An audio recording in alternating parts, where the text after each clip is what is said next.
लाचार बेबस कौम होगी तो अपनी अपनी जान बचाने के लिए अपने अपने रास्ते से निकल जाएंगे। सफलता तब मिलती है जब व्यक्ति उस सफलता को पाने के लिए आतुर हो जाए, उसके भीतर ये लक्ष्य बन जाना चाहिए, उद्देश्य बन जाना चाहिए कि जिस कार्यक्रम के लिए मैं आया हूं वो कार्यक्रम मेरे लिए उद्देश्य है, ना कि केवल कोई मनोरंजन है। अंतिम सांस भी चल जाए, स्वाभिमान नहीं गिरना चाहिए, जमीर नहीं गिरना चाहिए। ये कार्यक्रम विदित है आपको कि इस कार्यक्रम से आपको एक नई चेतना, जो महापुरुषों ने इस भारत भूमि पर अपने पूरे जीवन काल में दी है, उस चेतना से आपका भी उद्धार हो जाए। एक शब्द में समझना कि कार्यक्रम मनोरंजन मात्र नहीं है। हाँ, कार्यक्रम को एक रूप देने के लिए मनोरंजन माध्यम हो सकता है, पर हम अधिकांश कार्यक्रम को मनोरंजन पर ले जाकर टेक देते हैं। यह कार्यक्रम का आधार नहीं है, माध्यम हो सकता है। माध्यम में बहुत सारी चीजें उपयोग की जाती हैं, पर वो आधार नहीं हो सकती।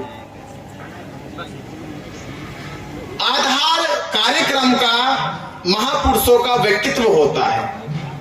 जब महापुरुषों के व्यक्तित्व से हम जुड़ते हैं, अपने आप को जोड़ते हैं, तो वह कार्यक्रम सफल हो जाता है। अब इस कार्यक्रम को करने वाले लोगों का व्यक्तित्व क्या है, सुनने वालों का व्यक्तित्व क्या है। दोनों लोग महान हो सकते हैं, दोनों लोग, और कब महान होंगे? जब कार्यक्रम को करने वाले लोगों का मन पवित्र हो जाए, नेक नियत से करते हो, समाज की भलाई के लिए करते हो, ना कि लोग दिखावे के लिए करें। कार्यक्रम का उद्देश्य है कि मैं इस कार्यक्रम को उन शोषित पिछड़े समाज को महापुरुषों के मार्ग पर लेकर जाऊंगा, जो समाज अभी तक महापुरुषों के मार्ग से वंचित है। जब ऐसे लोगों की नीयत साफ हो जाती है, तो कार्यक्रम करने वाले आयोजक लोग वो महापुरुषों के साथ अपना नाम रोशन और अमर कर लेते हैं। तो सबसे पहले मैं इस कार्यक्रम को आयोजित करने वाले तमाम जगदीश बौद्ध जी, जिन्होंने काफी मेहनत की इस कार्यक्रम को सफल करने के लिए, एक व्यक्ति इतने लोगों के लिए कार्यक्रम कर रहा, इतने लोगों में महापुरुषों की जन चेतना फैलाने के लिए प्रयास कर रहा, तो हमारा काम क्या होना चाहिए कि अगर कोई प्रयास कर रहा तो उसके साथ भी हमें जुड़ जाना चाहिए। ऐसे ही कुछ लोग और जुड़े हैं, जिन लोगों ने इस कार्यक्रम को सफल बनाने के लिए, इस कार्यक्रम को आप लोगों तक पहुंचाने के लिए, या इस कार्यक्रम में दूर दराज से आए सभी अतिथियों को बुलाने में अपना सहयोग दिया। सफलता एक व्यक्ति के कार्यक्रम करने से नहीं है, सफलता तब होगी जब आप एक लोग के साथ सब लोग जुड़कर साथ सहयोग दोगे। उस कार्यक्रम को उतनी निष्ठा, ईमानदारी और लगन से करोगे जितनी निष्ठा, ईमानदारी, लगन से वह व्यक्ति ने शुरुआत करी है। उसे अंजाम आप लोग देंगे। अगर आप लोग उसे अंजाम तक लेकर जाते तो इस कार्यक्रम की जो सफलता है वो आपको मिल जाएगी।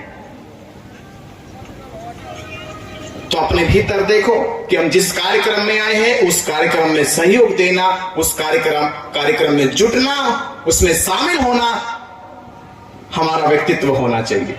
ये महापुरुष कहते हैं। आज जिस महापुरुष की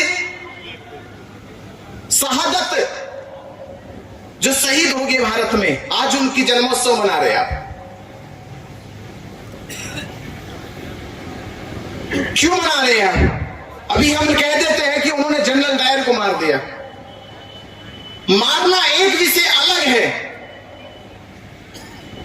और आने वाली पीढ़ी को बहादुर बनाना दूसरा विषय है। कभी सोचा आपने? मारना बड़ा विषय नहीं है और अगले आने वाली पीढ़ी गुलाम ना बन जाए, कायर ना बन जाए, उसे बचाना जरूरी है।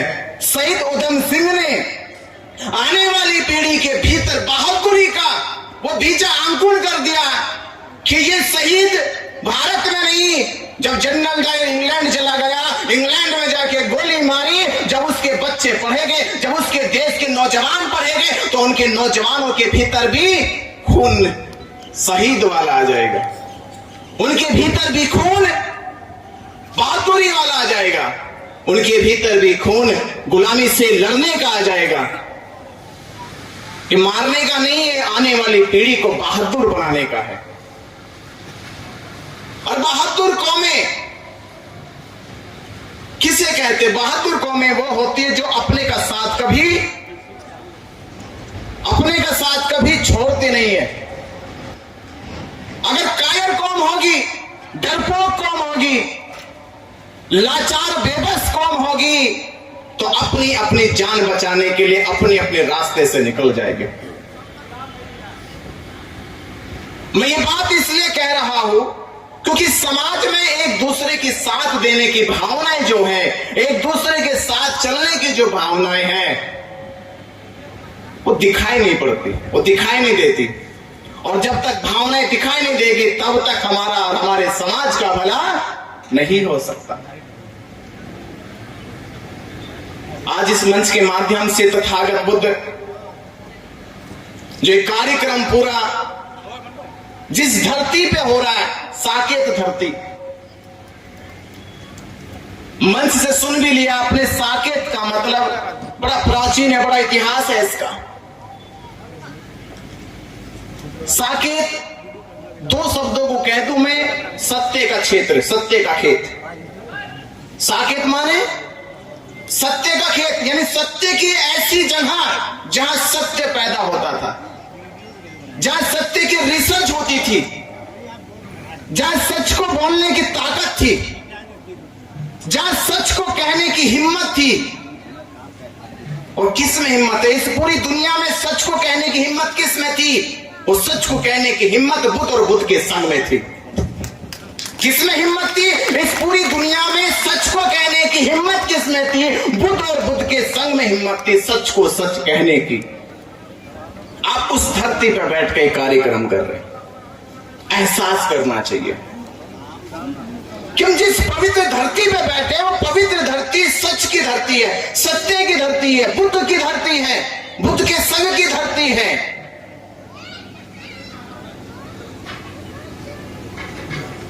उसी संग के साथ जो भी हुआ वो हम याद कर रहे हैं। क्यों याद कर रहे हैं? उसे इसलिए याद कर रहे हैं कि वो जो बंजर भूमि आज से हजारों साल पहले हुई, उस बंजर भूमि को उपजाऊ भूमि बनाया जाए, इसलिए ये मंच लगा के आप लोगों को जगाने का काम किया जा रहा है कि बंजर भूमि को उपजाऊ बनाया जाए।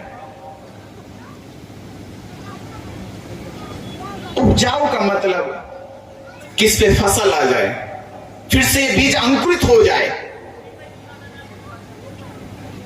अगर हम बीज अंकुरित नहीं कर पाए, इस बंजर भूमि को उपजाऊ नहीं बना पाए,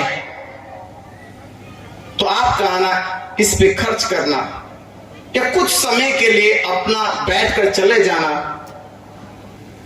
ये कोई, इसका कोई योगदान नहीं रहेगा, कोई महत्व नहीं रहेगा। खेत में अगर 100 बीज छींटे जाए, 90 बीज ना पर 10 तो बीज लगने चाहिए, 10 तो लग जाए, तो आपके कार्यक्रम की सफलता आपको मिल जाएगी। ये सफलता कैसे मिलेगी? मैं आपको एक चीज बता रहा हूं, कैसे सफलता मिलेगी और कैसे सफलता मिलती है। सफलता तब मिलती है जब व्यक्ति उस सफलता को पाने के लिए आतुर हो जाए। आतुरता आनी चाहिए उसके भीतर, निष्पक्षता आनी चाहिए उसके भीतर, उसके भीतर ये लक्ष्य बन जाना चाहिए, उद्देश्य बन जाना चाहिए। चाहिए कि जिस कार्यक्रम के लिए मैं आया हूं वो कार्यक्रम मेरे लिए उद्देश्य है, ना कि केवल कोई मनोरंजन है। बाबा साहब डॉक्टर अंबेडकर जी, ये दौर और बाबा साहब डॉक्टर अंबेडकर जी का दौर, सोचिए बाबा साहब डॉक्टर अंबेडकर जी आपकी तरह ही जन्म पाते हैं, उनके भी माता पिता हैं, उनकी भी संतानें हुई, उन्होंने भी आपकी तरह भोजन किया है, दुख था, पीड़ा थी, पर उद्देश्य में बिल्कुल भी कभी कंजूसी नहीं करी, अपनी समाज सेवा में कभी कंजूसी नहीं करी। व्यक्तित्व से ही समाज सेवी का पता चलता है। बाबा साहब डॉक्टर अंबेडकर 4 संतानें, 3 संतानें चली जाए, लोगों की संतान को बुखार हो जाए, सिर दर्द हो जाए तो पैरों तले की जमीनें खिसक जाती है। बाबा साहब के 3 संतानें चली गई तो भी पहाड़ की तरह, हिमालय की तरह अपने समाज के साथ खड़े थे। इसे व्यक्तित्व कहते हैं। दिखे नहीं बिल्कुल भी। बाबा साहब डॉक्टर अंबेडकर जी के नारे लगाते हैं, जोश आता है, पर वो जोश जुबानी जोश नहीं होना चाहिए, वो जोश आपके व्यक्तित्व का होना चाहिए कि एक बच्चे के भीतर बाबा साहब की क्रांति का बीजारोपण हो गया है तो उस बीजारोपण से एक वृक्ष बन के दूसरे फल को लाने की तैयारी करो। दूसरा फल लगना चाहिए, और वो फल नहीं लगा, वो बीज अगर गल गया है, सड़ गया है, तो फिर आपके भीतर बाबा साहब डॉक्टर अंबेडकर जी का भी बीजारोपण नहीं हुआ। साकेत धरती, ऐतिहासिक धरती, इस ऐतिहासिक धरती को क्यों मिटाया जा रहा है, क्यों ये कार्यक्रम असफल हो रहे, उसके पीछे कहानी मैं आपको बता दूं। ये कहानी कैसे है। एक दुनिया का बहुत बड़ा इंटरनेशनल कंजूस था, नाम था उसका कोड़ीमल। एक कोड़ी इकट्ठा करके बहुत बड़ा सेठ बन गया, बहुत बड़ा अमीर बन गया। उसके आसपास कोई और उससे ज्यादा कंजूस और उससे ज्यादा अमीर आदमी नहीं था। किसी इंटरनेशनल फकीर को उसका एक पत्र मिला, एक चिट्ठी मिली। वो चिट्ठी में लिखा था कि फला फला राज्य में फला फला नाम का बहुत बड़ा कंजूस रहता है, आज तक उसने समाज को एक भी कोड़ी या एक पैसा दान नहीं दिया। सहयोग बिना कैसे काम होता है। हम लोग रोज सोचते, जब रोज खाना खाते हैं, एक उंगली से कोई खाना खाता है क्या? किसी ने एक उंगली से खाना खाया? आपको 5 उंगली जोड़नी पड़ती, तब जाके आपके मुंह तक खाना जाता है, पेट भरता 5 उंगली के साथ। किसी चीज को तोड़ना पड़े तो 5 उंगली जुड़ जाती है, दोनों हाथ जुड़ जाते तब किसी चीज को तोड़ पाते हो। सहयोग वगैरह कार्य असफल हो जाता है। कंजूस को चिट्ठी मिली, कंजूस को चिट्ठी में लिखा, अगर आपने इस सेठ से दान ले लिया तो आपको इस राज्य का राजा बना दिया जाएगा। सेठ अपना चल के आया, कंजूस के दरवाजे पे जाके बैठ गया। दोपहर के 12 बजे, दोपहर के 12 बजे बैठा, कुंडी खटखटाई। सेठ ने अपने दरवाजे को खोलने बगैर ही रोशनदान से देखा कि बाहर उसके एक फकीर बैठा है। वो हंसने लगा। वो हंसने इसलिए लगा कि आज तक जितने भी फकीर, जितने भी भिखारी उसके दरवाजे पे आए, उसने आज तक किसी भिखारी को भोजन तो दूर की करते, जो समाज की लड़ाई से, समाज के सहयोग से बचते हैं, वो अपने भीतर ही प्राउड फील करते हैं। वो बहुत बड़े बादशाह है, खुद के बादशाह। वो सेठ प्राउड फील करने लगा, ये बेवकूफ फकीर आ गया मेरे दरवाजे पे। जानते हो, जाके लेट गया। दिन के 3 बजे सेठ ने फिर कुंडी खोल के देखा तो फकीर बैठा था। फकीर से बोला कि फकीर बाबा चले जाओ, टाइम तुम्हारा यहाँ पे ऐसे ही वेस्ट जा रहा है, व्यर्थ का समय बर्बाद कर रहे हो, यहां आपको कुछ नहीं मिलने वाला, कुछ नहीं मिलेगा। बोला फकीर, जिसके दरवाजे पे गया हूं खाली हाथ नहीं गया, या तो लेकर जाऊंगा या मिट कर जाऊंगा, समाधि यहीं बना के जाऊंगा। मैं तो निश्चित करके आया हूं, या तो लेके जाऊंगा या समाधि अपनी तेरे दरवाजे पे बना के जाऊंगा। निर्णय तेरे को लेना देना है या समाधि बनवानी है। बोले कि फकीर तो बड़ा जिद्दी है। सेठ ने अपनी सेठानी से कहा कि जाओ घर में बासी भोजन रखा होगा। ये जिद्दी सेठ है, जाएगा नहीं, मरने की धमकी दे रहा है। मर गया तो गांव में बदनामी हो जाएगी, राजा फांसी पे चढ़ा देगा। तो सेठानी थाली में बासी भोजन लेकर आई। जब बासी भोजन लेकर आई तो फकीर को दिया गया। फकीर ने लेने से इनकार कर दिया और बोला कि सेठ जी बासी भोजन नहीं करूंगा। हाँ, जब आया था अगर देते सूखा रूखा बासी वो ले लेता, पर तुमने 3 घंटे मेरी बर्बाद कर दिए। 12 बजे से बैठा हूं, 3 बज गए हैं और 3 घंटे के बाद भी बासी भोजन करो, ये मेरे स्वाभिमान को स्वीकार नहीं, ये मेरे स्वाभिमान को स्वीकार नहीं। आप सोचिए फकीर का भी स्वाभिमान होता है। फकीर भी इतने सस्ते नहीं है कि फकीर भी बासी भोजन लेकर चले जाए। बोले कि मेरे स्वाभिमान को स्वीकार नहीं है, अगर खाना ही देना है तो ताजा भोजन खिलाया जाए। सेठ ने बोला ये कौन सा पागलपन है, मैंने बासी तक किसी को नहीं दिया, तुम्हें ताजा कैसे खिला दूं। बोले कि कोई बात नहीं, समाधि की तैयारी। बोला सेठ सोच ले समाधि बनेगी। 6 बज गए शाम के और देखा तो फकीर भाई लेटा बेचारा, शरीर हाँफने लगा उसका, फकीर का लगता कि मर जाएगा। सेठ ने सेठानी से कहा कि जल्दी से भोजन तैयार करो, अगर मर गया बदनामी हो जाएगी, राजा फांसी पे चढ़ा देगा, सारी धन दौलत हमारी लूट के ले जाएगा। ताजा भोजन बनाया गया और ताजा भोजन बनाया गया फकीर को खिलाने के लिए। जब दिया गया तो फकीर ने कहा यह भोजन अब मेरे किसी काम का नहीं। 3 घंटे और लेट हो गए, 3 घंटे और लेट हो गए, भोजन मेरे काम का नहीं, 3 घंटे पहले देते तो ले लेता। स्वाभिमान होता है, समय समय की बात है, समय गया तो कोई किसी चीज की अहमियत नहीं रहती। बोला जब फकीर तो सही सेठ कहता तो क्या लोगे। बोला देना है तो अनाज की 5 बोरियां मुझे दे दे। कहा एक बार भोजन की 5 बोरियों पे बात चली गई। सेठ हैरान हो गया, एक वक्त के भोजन की बात से 5 बोरी अनाज कैसे दूं, जिसको अनाज का दाना ना दिया हो किसी को, वो 5 बोरी कैसे दे दे। पर जिद्दी फकीर, जिद्द के सामने बड़े बड़े अहंकारी लोग, बड़े बड़े हिमालय, बड़े बड़े ताकतवर लोग भी घुटने टेक देते हैं।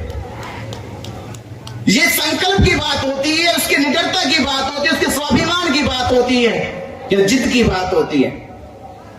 फकीर लेट गया ऐसे रात के 9 बजे। जब रात के 9 बजे तो मुंह से आवाज आई कि अंतिम सांस चल रही है, अंतिम मौका दिया। सबके जीवन में एक अंतिम मौका है, अंतिम अवसर है। मैं अंतिम अवसर की बताऊंगा बुद्ध की कहानी कि अंतिम अवसर सभी के जीवन में आता है। फकीर ने कहा सेठ से कि अंतिम मौका मिला, जिस अंतिम मौके को चूक गया तो समझना मेरी समाधि बनेगी और तेरी बर्बादी का दौर शुरू। जानते हो फकीर वो सेठ भागा भागा आया, सेठानी को कहा, सेठानी ने घर के नौकर से कहा, नौकर को कहा कि जाओ अनाज की 5 बोरी निकालो, इस फकीर को दौर जहां से भगाओ। जानते हो जब 5 बोरी अनाज दिया गया, अंतिम सांस चल रही थी, अंतिम सांस चलते समय भी फकीर ने हाथ हिलाया, ये 5 बोरी लेने का भी समय निकल गया। अंतिम सांस, मैं आपको एहसास कर रहा, व्यक्ति के बदलने का, व्यक्ति का स्वाभिमान, अंतिम सांस भी चल जाए, स्वाभिमान नहीं गिरना चाहिए, जमीर नहीं गिरना चाहिए। जहां शहीद उधम सिंह की बात कर रहे, शहीद उधम सिंह उस जरा अंतिम सांस, फिक्र भी नहीं है कि तुम्हें गोली लगेगी, मारना दूसरी बात है, पहले गोली सीने पे लगेगी। पर स्वाभिमान की लड़ाई पीछे नहीं हट सकते। अंतिम सांस रह गई, फकीर ने 5 बोरी अनाज लेने से मना कर दिया और ये कहा बस अंतिम सांस है, मर जाऊंगा। तो जानते हो सेठ ने घुटने टेके, हाथ जोड़े, बोला कि बाबा चाहिए क्या तुम्हें। बोला चाहिए ये अपने गांव में 2 कुएं खुदवा दो। कितने? 2 कुएं खुदवा दो। तो जानते हो सेठ कहता हाथ जोड़ के, बाबा बस 2 ही खुद जाएंगे, 1 मिनट की देरी नहीं करूंगा। अगर 2 को मैंने नकार दिया तो 10 बोल देगा। हो सकता है नहर ना खुदवा दे। अभी तो कुएं की बात चल रही है। मजदूर लगवा दे सेठ ने जाके, 2 कुएं खुद के तैयार, दोनों कुएं की बाउंड्री पानी निकल के आ गया।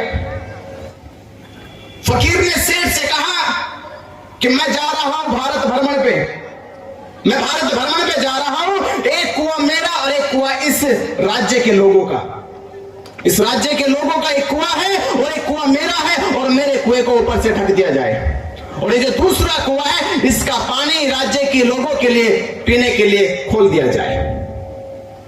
राज्य के किसी व्यक्ति को पानी पीने के लिए इनकार मत करना, और मेरे कुएं की एक बूंद निकल ना जाए। ध्यान रखना, अगर एक बूंद कम हो गई तो तुझे पता कि एक बूंद से समुद्र मांग लूंगा।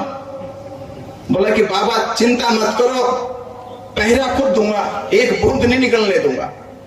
जानते हो फकीर चला गया भ्रमण पे, 1 साल के बाद लौट कर आया। जब 1 साल के बाद लौट कर आया और सेठ से कहा कि मेरे कुएं को खोला जाए। जब कुआं खोला गया, कुएं से जिससे ढका था वो हटाया गया, तो जब झांक कर देखा कुएं के भीतर, तो कुएं के भीतर पानी की बूंद तो कम होने की बात दूर की, उसमें एक बूंद पानी नहीं था। और जब एक बूंद पानी फकीर को नहीं दिखा तो सेठ को हार्ट अटैक आ गया। बोला था कि एक बूंद कम हो जाए तो समुद्र मांग लूंगा, इसमें तो एक बूंद भी नहीं बचा।